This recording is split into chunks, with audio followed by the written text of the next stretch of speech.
Abra a sua Bíblia. Teremos aqui alguns textos que nós vamos acompanhar ali na mídia, e você também pode acessar a sua Bíblia para que nós possamos refletir na palavra do Senhor nesta noite.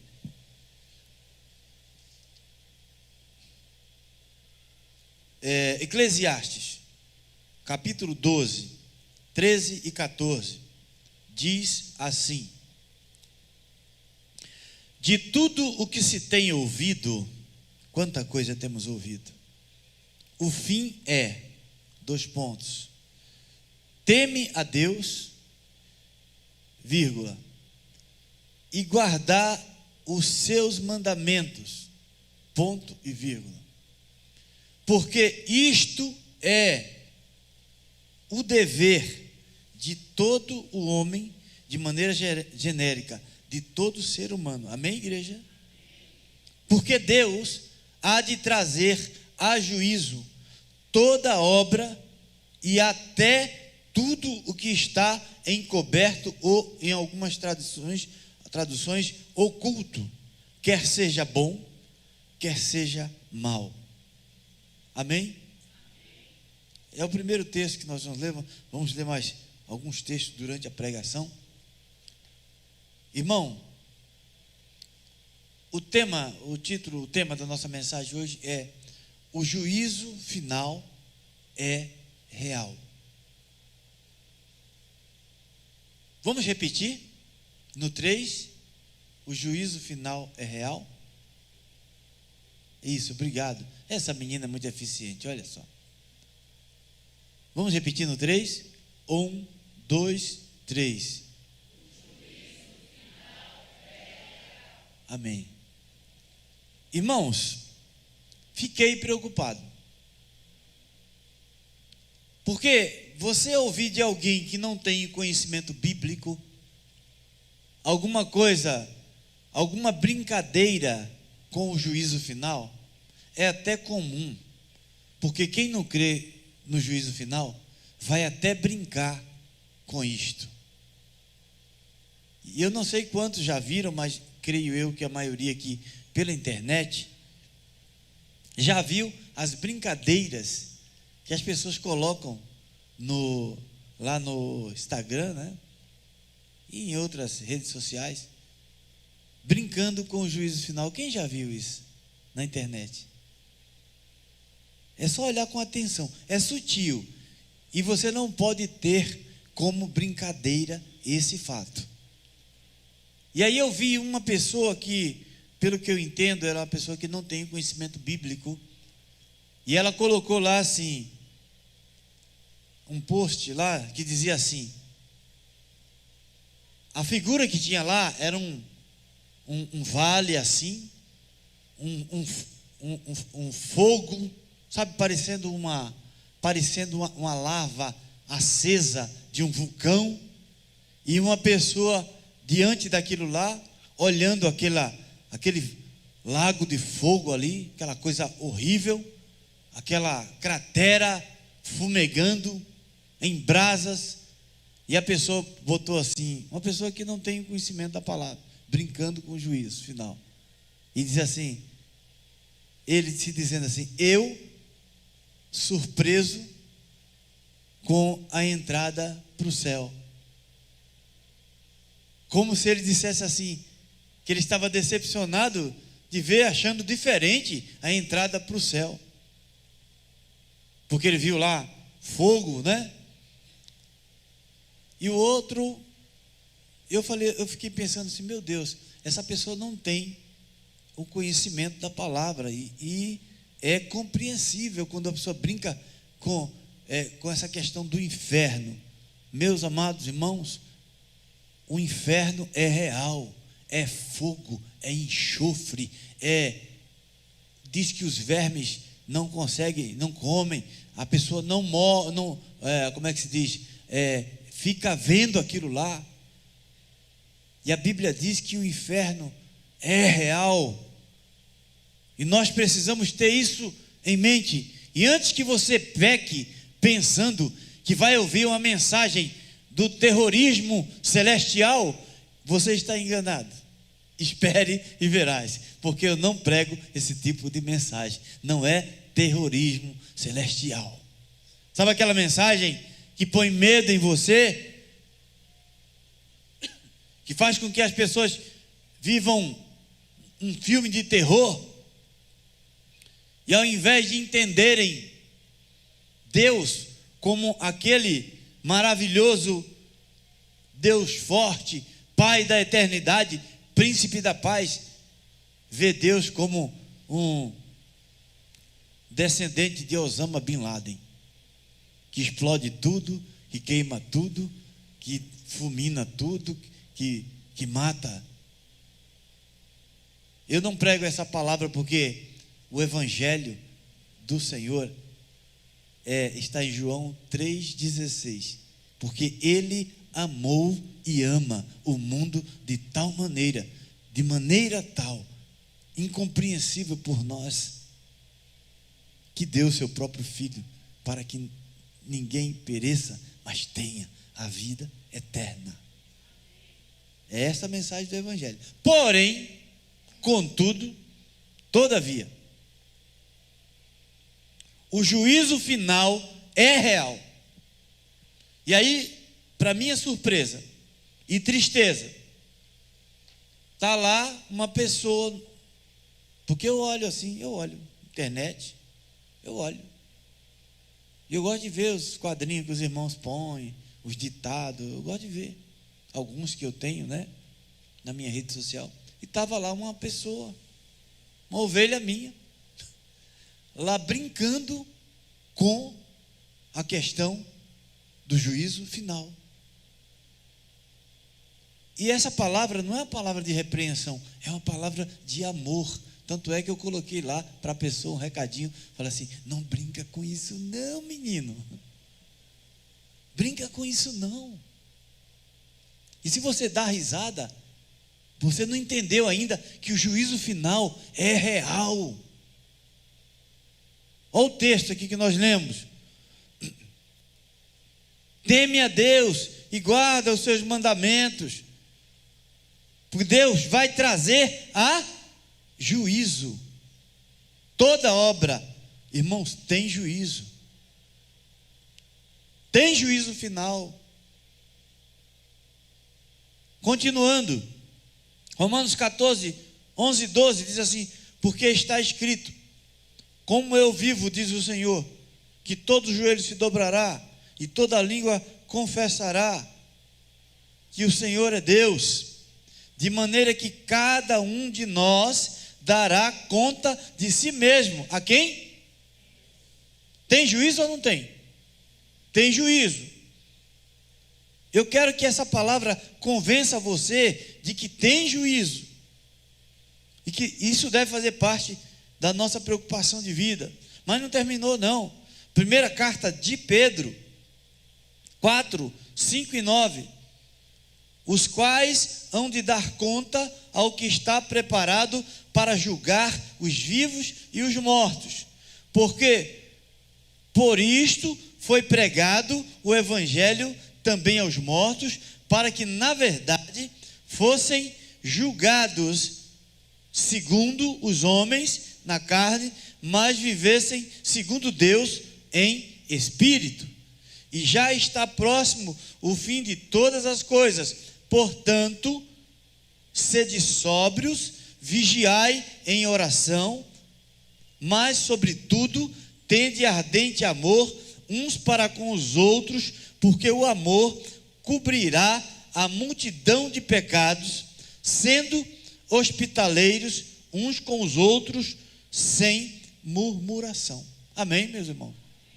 Tem juízo, viu? Eu quero que o Espírito Santo de Deus faça com que nós saiamos daqui convencidos de que tem juízo. Porque uma vez convencidos, nós vamos entender que vale a pena amar e expressar o nosso amor.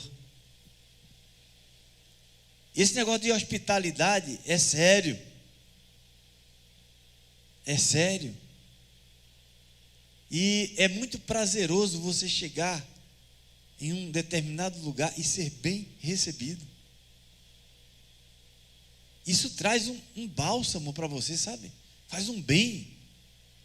E eu tenho experimentado isso. Tem um quarto lá em casa, um quarto a mais, que é quarto de hóspede, né? O pessoal vem lá de Londrina, os parentes e tal. E eu estou incomodado. Eu quero pintar o quarto, que ele está meio feiozinho, né, amor? Eu vou pintar, estou pedindo a Deus força, né? O quarto é grande, né? E tem que fazer outras coisas mais. Mas eu sinto desejo, já falei para minha esposa mais de uma vez, eu preciso pintar esse quarto. Ela falou, é verdade. Mas nós sentimos prazer de receber as pessoas, porque o amor de Deus, Ele coloca esse prazer em nós. E quando nós somos bem recebidos, é tão gostoso. Muito bom. Não tem dinheiro que pague isso, não. Não tem dinheiro que pague. Mas, meus irmãos, continuamos no que nós estamos falando. O juízo existe. E é por isso que a porta, ela é estreita. Mateus 7, 13 a 15. Acompanha aí, meu irmão. Entrai pela porta estreita, porque larga é a porta e espaçoso o caminho que conduz à perdição. E muitos são os que entram por ela. Por ela qual? Porta larga. E porque a porta estreita é a porta e apertado é o caminho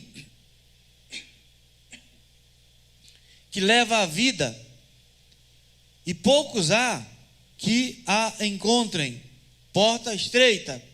Acautelai-vos, tenham cuidado. Porém, dos falsos profetas que vêm até vós, vestidos como ovelhas, mas interiormente são lobos devoradores. Parece até que não tem nada a ver com o texto de cima. Mas é exatamente isto. O lobo, o devorador, ele vem alargando a porta que continua estreita. Amém, povo de Deus? Amém ou não amém? Amém, me ajude aí. Me ajuda. E o caminho também continua estreito. E se nós deixarmos de entender isto, a coisa vai ficando meio sem noção. O caminho continua estreito, a porta é estreita. Isaías, no capítulo 30, verso 21, recebe aí, povo de Deus, a palavra do nosso Deus, porque é ela que revigora as nossas forças, amém? E os teus ouvidos ouvirão a palavra do que está por detrás de ti, dizendo: este é o caminho, andai nele, sem vos desviardes, nem para a direita, e nem para a esquerda, e nem para lugar nenhum, andai por ele. E que voz é esta? E que voz é esta?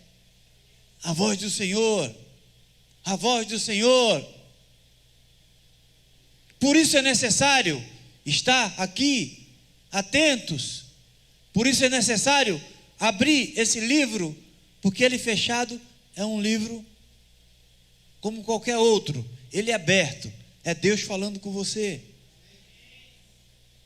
E quando Deus fala, acontece alguma coisa.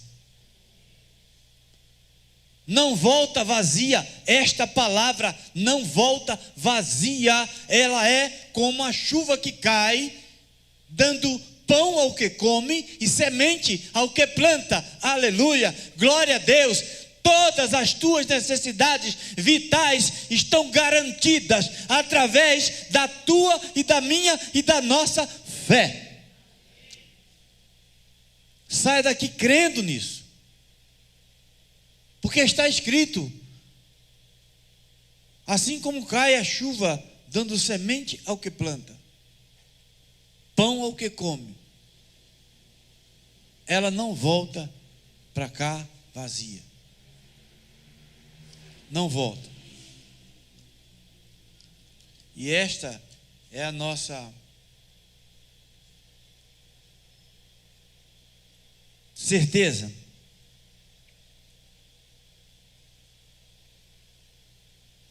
Continuando no nosso raciocínio, não esqueçam, o juízo final é real.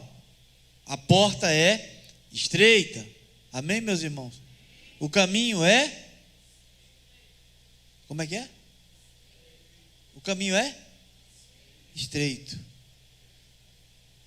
Primeira carta de Paulo a Timóteo 2, 3 e 5. Porque isto é bom e agradável diante de Deus, nosso Salvador, que quer que todos os homens se salvem e venham ao conhecimento da verdade, porque há um só Deus, um só mediador entre Deus e os homens, e esse chama-se Jesus Cristo, homem.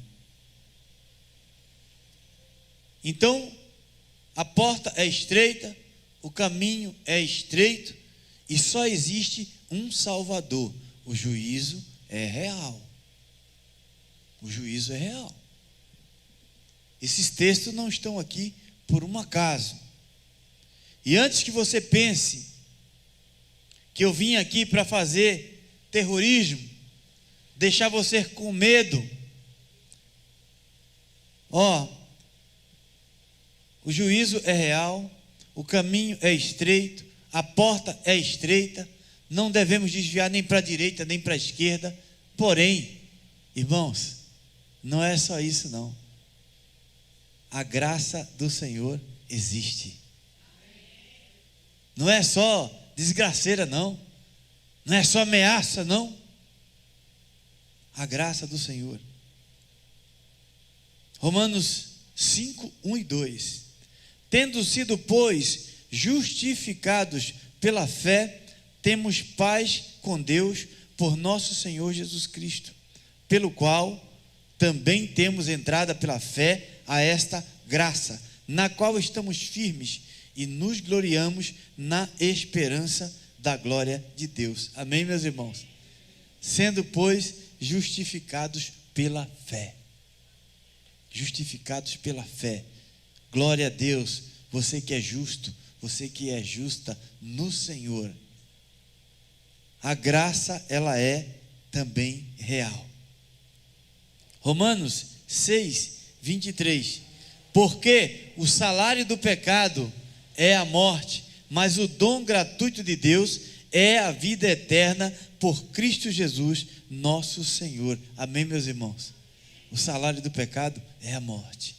O juízo é real, mas o dom gratuito de Deus é a vida eterna por Cristo Jesus, o nosso Senhor. A graça está à disposição da humanidade. Que o desejo dele, sim, é que todos cheguem ao pleno conhecimento da verdade, todos sejam salvos. Amém, igreja de Jesus? Não é 144 mil, não.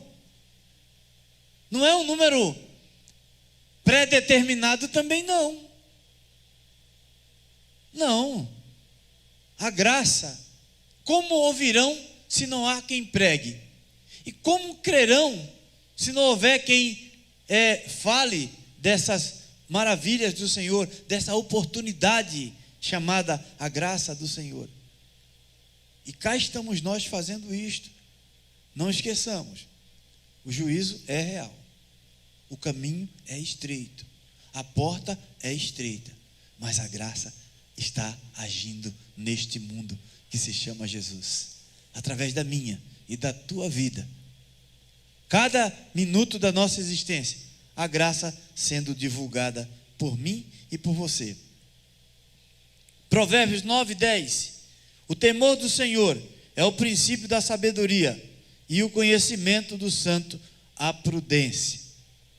A graça do Senhor nos faz sábios ao temer o Senhor, ao sermos gratos ao Senhor. E não é ter medo aqui é reverenciar, aqui é honrar, aqui é obedecer por amor. Amém? Amém. Romanos, no capítulo 8, versos 1 e 2. Olha que coisa maravilhosa. A graça agindo. Portanto, agora, nenhuma condenação há para os que estão em Cristo Jesus, que não andam segundo a carne. Escuta, não andam segundo a carne. Como saber se eu estou andando segundo a carne? É só você ir lá para Gálatas 5:19. E olha, irmãos, para uma infeliz surpresa, de vez em quando você olha para Gálatas 5:19, você encontra umas coisinhas que você e eu estamos escorregando. Mas existe uma diferença entre pecar desenfreadamente e aquele pecado que entristece. A diferença entre ser pecadeiro e pecador. Que não liga mais. Aí você olha para Gálatas 5:19, onde estão as obras da carne, você fala: epa, eu não estou na idolatria, mas eu estou na lascívia. Eu não estou na lascívia, mas eu estou idolatrando. Mas como assim idolatrando? Às vezes a gente idolatra filho, idolatra carro, idolatra a conta no banco. E a Bíblia diz: aonde estiver o teu tesouro, lá estará o teu coração. Concordando você ou não, o tesouro leva o coração, leva o teu bem maior lá para aquele lugar lá. Aí você fica lá dentro, trancado no cofre daquele banco lá. E a Bíblia diz: se o Filho vos libertar, verdadeiramente sereis livres para adorar, livre para viver, para servir. Eu fico preocupado quando alguém chega, eu já fiz muitas essas orações e eu continuo fazendo.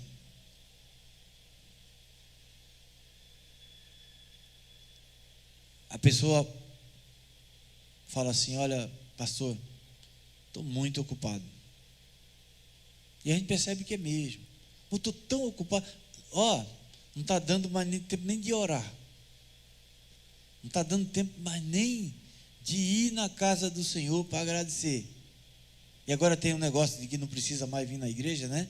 Diz: não preciso, eu posso servir fora. Isso é uma mentira do diabo, que muita gente que acredita em Jesus está acreditando também nessa mentira do diabo. Porque todo mundo que está aqui, raríssimas exceções, encontrou Jesus, foi dentro de uma igreja assim. Às vezes em um lugarzinho simples. A grande maioria, aí hoje, esses mesmos que já conhecem Jesus, aí fica lá pela internet arrotando sabedoria, entre muitas aspas, dizendo não precisa mais. Mas, meus amados irmãos, o que nós entendemos não é isso. O juízo é real, o caminho é estreito, a porta é estreita, mas a graça existe. A graça do Senhor, ela é real. Ainda, primeira carta de João, capítulo 2, 1 e 2, diz assim: meus filhinhos, estas coisas vos escrevo para que não pequeis, e se alguém pecar, temos um advogado junto ao Pai. Quem é este? Jesus Cristo, o justo, e ele é a propiciação pelos nossos pecados, não somente pelos nossos, mas também pelos de todo o mundo. Você crê nisso? Diga amém, meu irmão. Viu? Nós temos um advogado, porque o julgamento, ele é real. Uma coisa é certa: se nós entendermos que a graça é real e já entregamos a nossa vida, irmãos, é necessário sim. É necessário, que nós fizemos domingo passado, alguém dizer assim: eu quero, publicamente, sem nenhum tipo de constrangimento, Eu quero essa graça dentro de mim. Por isso fazemos apelo, falamos que você quer entregar a tua vida nas mãos do Deus Todo-Poderoso, dessa graça, porque Ele é o nosso advogado junto ao Pai. O julgamento é real, o juízo é real, porém nós tem à nossa disposição, pela graça, não é de graça, é pela graça, que é presente sem merecimento. Pela graça nós temos direito, nós temos à nossa disposição um advogado que nunca perdeu, nem vai perder causa nenhuma. Esse se chama Jesus, e é isso que nos mantém de pé, é isso que nos mantém firmes, caminhando. Vem enfermidade, vem problemas, vem dificuldade, vem obstáculos, vem um monte de coisas para nos parar, mas enquanto nós estivermos respirando, nós estamos dizendo: o caminho é estreito, o juízo existe, o inferno existe, mas a graça é maior do que todas as coisas. Agora é necessário que nós entreguemos-nos nas mãos da graça em pessoa, que se chama Jesus. Isso serve para os nossos obstáculos aqui nesta terra também. Isso serve para o nosso cotidiano. E, meus amados irmãos, necessário é que nós estejamos atentos. Como eu falei no início, fiquei surpreso. Isso é falta de escola bíblica dominical, viu? Tá? É falta de escola bíblica dominical. Cristão brincando com o juízo de Deus. É uma zombaria. Eu creio até que a pessoa que fez, de tanto não ter essa comunhão através de EBD, de estudar, não viu a gravidade da coisa. E é assim que a gente vai ficando demente, não é? E depois eu não sabia a origem desse nome demente. E eu fui ver, e eu achei super interessante. Sabe a linha do trem? A linha do trem tem aquelas duas linhas, e em alguns lugares é uma madeira que fica enterrada entre as pedras, que sustenta a linha para não dar desnível. É aquela, não sei agora se é madeira ainda, mas era madeira, né? Que ficava embaixo da linha. E eu entendi porque que a gente chama de dormente ou é demente? Demente, né? Dormente? Dormente, né? Aquela madeira. Mas por que dormente? Porque ela fica inerte ali, ó. Ela fica inerte, não se mexe, né? Ela fica ali, a linha em cima dela, não é? E ela fica ali. Faz nada. Até faz parte do processo, mas é ali, ó. Dormente mesmo. Mas a mensagem bíblica é: desperta, ó tu que dormes, e Cristo te iluminará. Meus irmãos, viver sabendo que o juízo é real, e saber que nós todos haveremos de comparecer, só que há uma diferença, irmão.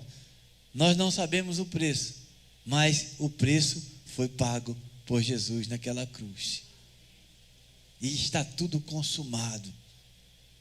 Agora requer de nós que nós saiamos mundo afora, cheios do Espírito. Eu estou, até peço para o pessoal do louvor também, comecem a ouvir mais teologicamente alguns cânticos. Escutem, vocês me conhecem, eu não fico enchendo a paciência do louvor, a não ser quando o negócio é grave. Aí eu dou um cutucão no maestro, aí ele já dá um jeito, né? Mas, gente, os hinos têm mais contemplação. Hoje até nós cantamos uns hinos aqui mais antigos, uns hinos assim com letra, né? Por exemplo, Espírito, Espírito, que desce como fogo, como em Pentecoste, e enche-me. De novo é de gozo. De novo é. Mas encher para quê? Hein? E ser-me-eis testemunha aqui em Jerusalém, na Judéia, lá no Jardim de Três Maria, lá todos, até os confins da terra. Amém, meus irmãos? Então, é bom ser cheio do Espírito, mesmo. Então, eu comecei a ouvir alguns cânticos, mas tem uns que são tão contemplativos, só de contemplar. Vem cá, e depois que contemplou, o que o hino diz? O que manda fazer? Estamos estudando todas as quartas-feiras, estamos aguardando alguns irmãos com ansiedade na quarta-feira, tem sido uma bênção, a carta de Paulo aos Efésios. Os primeiros 3 capítulos diz assim: o que você é em Cristo. E os 3 últimos capítulos, que são 6 capítulos, diz o que você deve fazer por estar em Cristo. Amém? Esse negócio de saber, eu sei. E aí? E agora? Agora tem que, entrou para adorar, tem que sair para servir. Amém, irmãos? É isso, a gente precisa entender isso. E eu, juntamente com a minha esposa, estou ajudando no bazar. Eu disse que eu estou naquele serviço temporário no bazar, e colocando etiqueta. A gerência é meio, exigente demais. Às vezes eu erro a etiqueta e, está faltando etiqueta aqui. Eu falei, meu Deus. E diz que esse temporário, se você não passa não é contratado, E eu estou preocupado já, porque eu estou errando os negócios das etiquetas. Eu estou fazendo um bico, Eu estou conversando com a gerente, Ela é simpática e tal. Estou conversando com ela. Mas, meus amados irmãos, eu queria dizer para os irmãos que esse bazar aqui é um ponto missionário. Não é, Terezinha? Não é, Helena? É um ponto missionário. Eu fiquei impressionado. E Deus faz umas coisas. Igreja, quem é a igreja de Jesus aqui? Quem é a igreja? Nós somos. Esquece não, tá? Nós somos o corpo de Cristo. Saúde. Somos o corpo de Cristo. Somos o corpo de Cristo. E Deus, às vezes, Ele testa. Porque falar é fácil. O negócio é você viver o que você fala. Você não imagina que peso que é descer daqui e procurar viver o que eu falo aqui. E eu me esforço, meu irmão. Às vezes... Você sabe o que aconteceu? A primeira coisa, antes do bazar abrir, a Elisa vai lembrar. Não chegou gente para comprar, não. Chegou gente pedindo uma roupinha para vestir, porque a dele estava molhada. Aí eu olhei para isso e falei assim, o que Deus quer dizer com isso? Não tinha nem aberto ainda, Léo e Naildo. Estava fechado ainda, a gente arrumando. Aí eu falei para ele, arranje uma calça aí, uma camisa que ele está pedindo. Aí deu até uma blusa também de frio, deu para ele. Aí ele falou assim, quando eu tiver dinheiro eu venho comprar aí. Eu falei, joia. Mas eu vi Deus, e o bazar foi uma bênção, viu, irmãos? Foi uma bênção, não foi? Oi? E outra coisa, na previsão dos homens, estava que ia chover. Na previsão de Deus não choveu.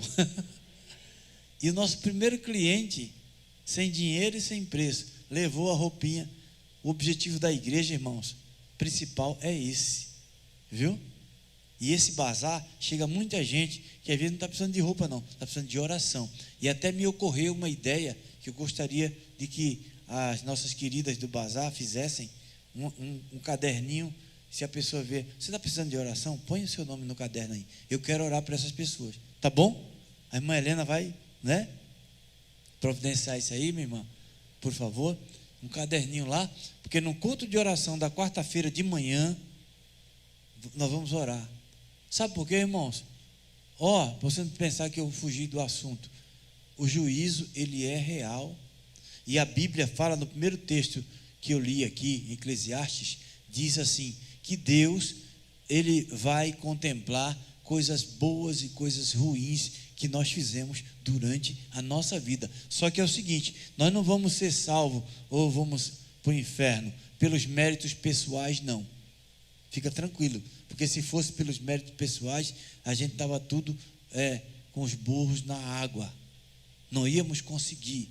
O que nos faz ter a certeza de uma vida eterna é que a graça entrou em ação. É que no terceiro dia, a graça levantou daquele túmulo com poder e grande glória, dizendo que nós também não ficaremos para sempre naquele túmulo humano. Amém, meus irmãos? Até vamos para ele, porque o pó volte ao pó, mas o espírito volte a Deus. Tu tens um espírito aí dentro de você que foi o sopro de Deus. Você tem que entender isso. Nós temos que entender isso. E aí a minha mensagem não é de terrorismo, é nós servirmos a Deus, como falou aqui a minha companheira, minha esposa, é entregar com prazer e fazer por amor. É servir a Deus por amor. Amém? Amém.